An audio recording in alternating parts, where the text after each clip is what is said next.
Hello दोस्तों, myself Prerak Tripathi and welcome to my channel medico motivator. आज हम लोग बात करने जा रहे हैं केमिकल बॉन्डिंग चैप्टर के डाउट्स की। तो अगर आपने नहीं सब्सक्राइब किया तो आप सब्सक्राइब कर लीजिए, एंड अगर आपको आना हो मेंटोर ग्रुप में तो आप भी ऐड हो सकते हो। ठीक है, तो पहला डाउट था D X square Y square और डी जेड स्क्वायर का ओवरलैप पी के साथ एक्सप्लेन कर दिए। देखो, डी जेड स्क्वायर है जब तुम्हारा, क्या कहते हैं, डी जेड स्क्वायर तो तुम्हारा जेड एक्सिस में रहता है, तो उसका जब ओवरलैप कराओगे तो सिग्मा बॉन्ड बनता है ज़्यादातर। ठीक है, पाई बॉन्ड बनने के चांसेस नहीं होते हैं, बिकॉज देखो ओवरलैपिंग तुम लोगों ने पढ़ी एनसीईआरटी में, क्या कहते हैं, तीनों लिखी हुई हैं। ठीक है, पॉजिटिव, निगेटिव और जीरो, तो जीरो भी एग्जिस्ट करती है। तो एक्स स्क्वायर वाई स्क्वायर का अगर तुम ओवरलैप बनाओगे तो वो जीरो आएगा। ठीक है, बिकॉज ऊपर पॉजिटिव हो रही होगी, नीचे निगेटिव हो रही होगी, कोई मतलब का नहीं रहता। ठीक है, एंड जेड स्क्वायर का जो रहता है उसका क्या कहते हैं, डंबल वाला जो बीच में रिंग है उससे मतलब मत रखो, जो मेन मेन है उससे देख लो। ठीक है, फिर डाइपोल मोमेंट वेक्टर में कंफ्यूजन। देखो, सबसे पहले तो डाइपोल जो केमिस्ट्री का होता है ये उल्टा होगा फिजिक्स का। ठीक है,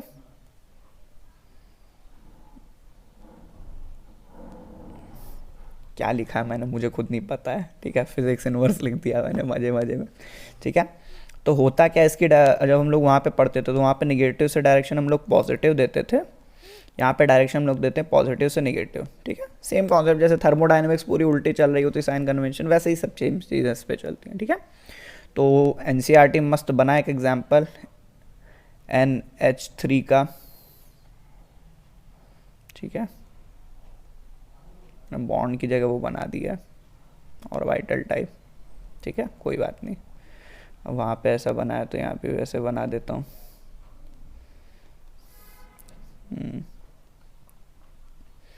तो बताओ सीधे से, लोन पेयर ज़्यादा निगेटिव होगा कि नाइट्रोजन ज़्यादा निगेटिव होगा? तो ऑब्वियसली भाई यहाँ पे निगेटिव चार्जेस रखे हुए हैं तो ज़्यादा निगेटिव होगा, तो इसका डाइपोल वेक्टर होगा ये।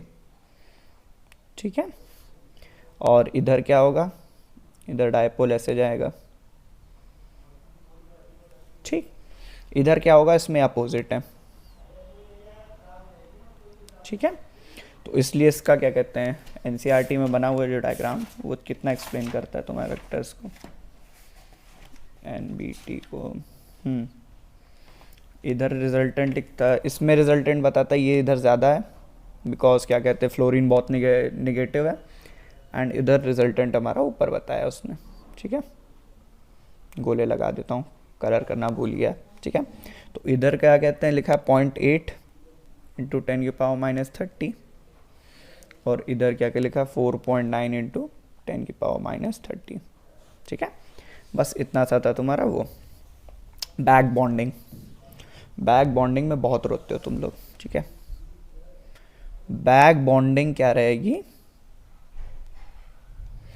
अगर लोन पेयर है, या फिर कह सकते हो निगेटिव चार्ज भी, अगर निगेटिव चार्ज भी होता है लोन पेयर में ही रहता है मोस्टली। अगर लोन पेयर निगेटिव चार्ज है, आफ्टर बॉन्डिंग,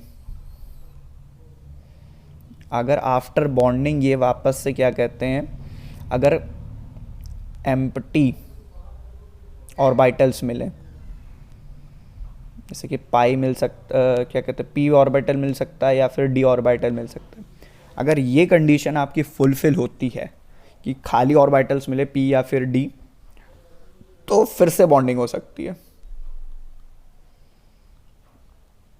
ठीक है, तो बॉन्डिंग फिर से हो सकती है, एंड इस बॉन्डिंग को हम लोग कहते हैं बैक बॉन्डिंग। इसकी कंडीशन क्या है, ऑर्बिटल के साइज सिमिलर होने चाहिए। अरे शुड भी लिखना था इधर, शुड भी सिमिलर। ठीक है, अगर ऑर्बिटल के साइज सिमिलर होंगे तो हो जाएगा, तो मतलब जैसे 2p का 3d तक काम चल जाता है। ठीक है, इससे ज़्यादा काम नहीं चलता। ठीक है, ऐसे ही थोड़ा बहुत रहता है। और अगर क्या कहते हैं कि इधर के लोन पेयर्स आ रहे हैं, जैसे 3p का 2p में नहीं हो पाता। ठीक है, क्योंकि इसमें अंतर बहुत ज़्यादा हो जाता है साइज़ में। 2p और 3d में देखा इतना डिफरेंस नहीं होता साइज़ का। ठीक है, अब देखो ये सब क्या होता है, हर चीज़ पहले देखो केमिस्ट्री में हम लोग क्या पढ़ते हैं, पहले हम लोग थ्योरी पढ़ते हैं, फिर उसको ऑब्जर्व करते हैं एग्जाम्पल्स में। एक्चुअली होता केमिस्ट्री में उल्टी चीज़ होती है, हमेशा पहले हम लोग फिनोमिना देखते हैं, उसके बाद उसको एक्सप्लेन करने के लिए थ्योरी देते हैं। ठीक है, तो ये सारे जो रूल्स हैं उन्हीं के हिसाब से आते हैं, एंड पूरी केमिस्ट्री में हम लोग नहीं जा सकते बिकॉज बहुत वास्ट सब्जेक्ट है, ठीक है। तो ये एग्जाम्पल देखा है। तो अभी मैंने देखा है क्या कहते हैं BF3 में अच्छी होती है बैक बॉन्डिंग, BCl3 में अच्छी नहीं होती ज़्यादा, ठीक है, थोड़ी थोड़ी होती है, ज़्यादा नहीं होती है, एंड BBr3 में बहुत पुअर होती है, ठीक है। And back bonding is a type of resonance, ठीक है, ये है ऑब्जर्वेबल रेजोनेंस है, ठीक है। तो जितनी भी चीज़ें एक्सप्लेन करते हैं हम लोग रेजोनेंस से जैसे, वैसे इसमें भी कर सकते हैं बैक बॉन्डिंग से, ठीक। फिर ड्रैगोज रूल होता है, ड्रैगोज रूल कहता है कि हाइब्रिडाइजेशन मत करो, नो हाइब्रिडाइजेशन, ठीक है। तो हाइब्रिडाइजेशन में क्या पढ़ते हैं हम लोग, कई ऑर्बिटल्स आते हैं, ठीक है, मिलते हैं और एक हाइब्रिड ऑर्बिटल बनाते हैं, सेम नंबर के हाइब्रिड ऑर्बिटल बनाते हैं, फिर हम लोग बॉन्डिंग करते हैं इसमें, ठीक है। तो ये सब करने में क्या कहते हैं कुछ फ़ायदा हो रहा होता है, क्या होता है सिमेट्री सेम होती है एंड सब वो सब हो रहा होता है। तो ये जो पूरा प्रोसेस होता है इसके लिए इलेक्ट्रोनिगेटिविटी डिफरेंस चाहिए होता है हमको। ये देखा गया अगर इलेक्ट्रोनिगेटिविटी डिफरेंस होता है तो बहुत फ़ायदे की चीज़ है ये, ठीक है। एंड इलेक्ट्रोनिगेटिविटी डिफरेंस कम है अगर, तो उतने फ़ायदे की चीज़ नहीं होती है। एंड हाइब्रिड ऑर्बिटल्स जो होते हैं वो बनना कम हो जाते हैं, मतलब जो ऑर्बिटल बनेगा उसका हाइब्रिड कैरेक्टर कम हो जाएगा, वो प्योर ऑर्बिटल की तरह ज़्यादा एग्जिस्ट करना चाहेगा। एंड ये भी देखा गया कि साइज़ बड़ा होने के कारण भी ये चीज़ थोड़ी सी रहती, लाइक अगर तुम मान लो कि S ऑर्बिटल है, 2s है, तो उसमें बॉन्डिंग करना टफ होगा, लेकिन 3s है तो इसमें आके बिना हाइब्रिड बनाए बॉन्डिंग करी जा सकती है, ठीक है। तो इसीलिए क्या कहते हैं इसी का एग्जांपल है, क्या कहते हैं NH3 जो रहता है, सॉरी एजाइड बना दे रहा था, इसमें 160 डिग्री का होता है बॉन्ड हमारा वो, और आराम से एक्सप्लेन करते हो। तो यहाँ पे देख लो 2.1 इलेक्ट्रोनेगेटिविटी एंड 3 है, ठीक है।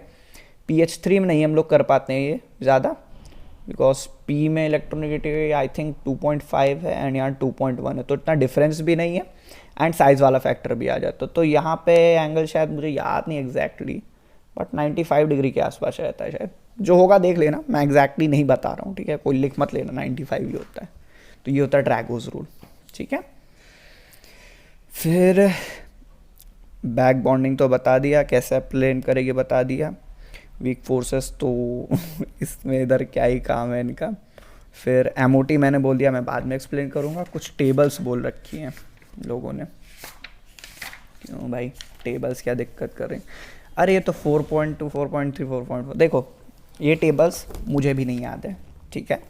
इन टेबल्स में क्या कहते हैं बॉन्ड टाइप दे रखा है, बॉन्ड लेंथ दे रखी है, तो ये एक तरीके से कंपैरिजन दे रखा है। इनको एग्जैक्टली याद करने की तुम्हें नीड नहीं है, तुम्हें अपना कॉमन सेंस और सब चीज़ें अप्लाई करके किसी तरह से इनके आसपास रखना है, ठीक है। तुम्हें कोई एक वैल्यू तो एग्जैक्टली दी जाएगी, उसके हिसाब से देखना।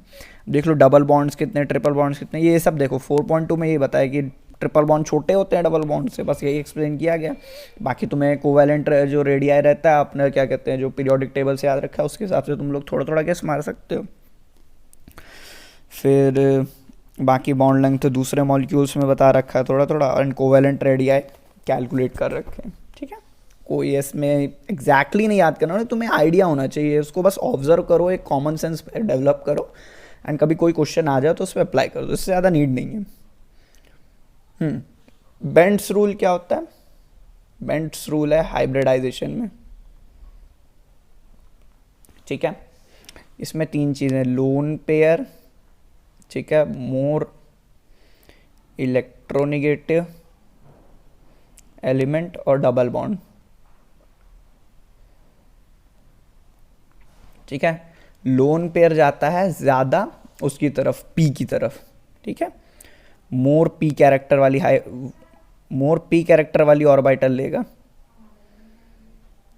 ठीक है। इसका रीज़न क्या है, लोन पेयर इलेक्ट्रोनेगेटिव होता है, दमदार इलेक्ट्रोनेगेटिव होता है, वो पूरा ट्राई करेगा कि किसी तरह से वो ऐसी जगह पे ले जहाँ पे P ऑर्बिटल रहे, ठीक है।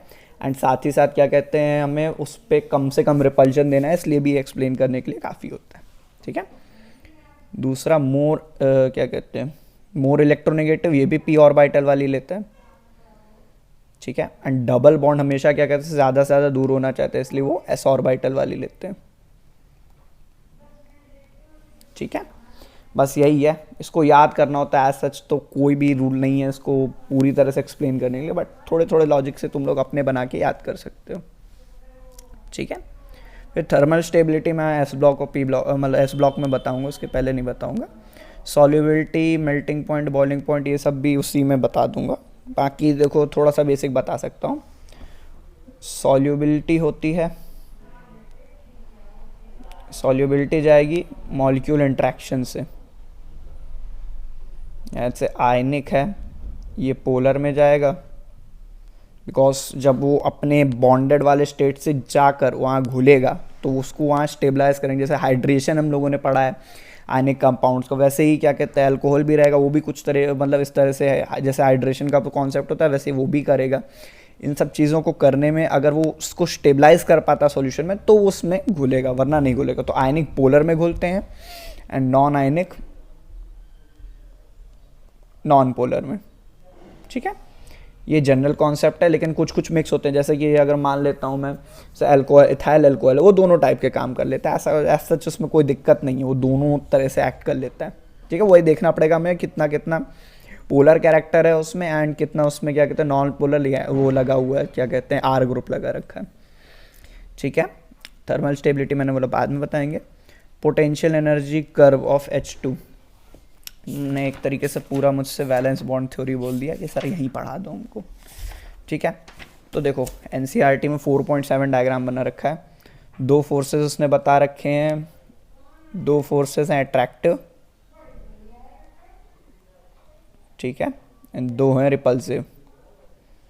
यहाँ ध्यान देने वाली बात है सारे फोर्सेस इलेक्ट्रोस्टैटिक हैं, तो यहाँ पोटेंशियल एनर्जी हम लोग लगा सकते हैं। या वैसा ही डायग्राम हम लोग किसी उसके लिए बनाते हैं न्यूक्लियाई के लिए, तो वहाँ पे ये चीज़ नहीं एक्सप्लेन कर सकते, ठीक है। दो फोर्सेस रिपल्सिव है। यार मैं लिखता बहुत गंदा हूँ, नोट्स बनाने की बिल्कुल ही आदत चली गई, ठीक है। तो ये हमारा कर्व है। तो जब इलेक्ट्रोस्टैटिक फोर्स है एंड वो खींचना चाह रहा है, दे आर अट्रैक्टिंग, दो ऑर्बिटल के कॉम्बिनेशन से दो एस आ रहे हैं, उनको पास लाने में उन पे अट्रैक्शन हो रहा है।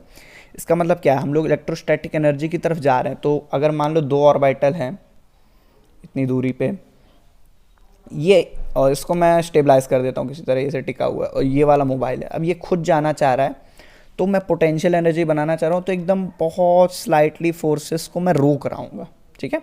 और मेरे वर्क डन एक्सटर्नल के अगेंस्ट हो रहा है, इसलिए यहाँ पोटेंशियल एनर्जी निगेटिव जा रही होगी, तो धीरे धीरे ये निगेटिव जा रहा होगा। फिर एक पॉइंट पे रहेगा, मैक्सिमम रहेगा हमारा क्या कहते हैं अट्रैक्टिव फोर्स, जब इनकी बॉन्डिंग हो जाएगी। उसके बाद क्या होगा, इसके बाद ये लोग और पास नहीं आना चाहेंगे, बिकॉज रिपल्सिव फोर्सेस तब बढ़ रहे होंगे, एंड रिपल्सिव फोर्सेस बढ़ रहे होंगे तो हम उसके अगेंस्ट काम कर रहे होंगे, तो यहाँ से फिर पोटेंशियल एनर्जी पॉजिटिव होने जाएगी एंड आगे ऊपर शूट अप कर जाएगी, ठीक है। अब ये जो एनर्जी थी जो लोवेस्ट निगेटिव थी, मतलब सबसे ज़्यादा निगेटिव जो थी, इसको हम लोग बोलते हैं बॉन्ड एंथैल्पी, एंड ये जो डिस्टेंस था इसको बोलते हैं हम लोग बॉन्ड लेंथ, ठीक है। आई थिंक सारे डाउट्स क्लियर हो गए हैं, सो दैट्स इट। अभी जो फिर क्वेश्चंस वाले डाउट थे वो मैं जल्दी से एक्सप्लेन करता हूँ, okay. So thank you and all the best.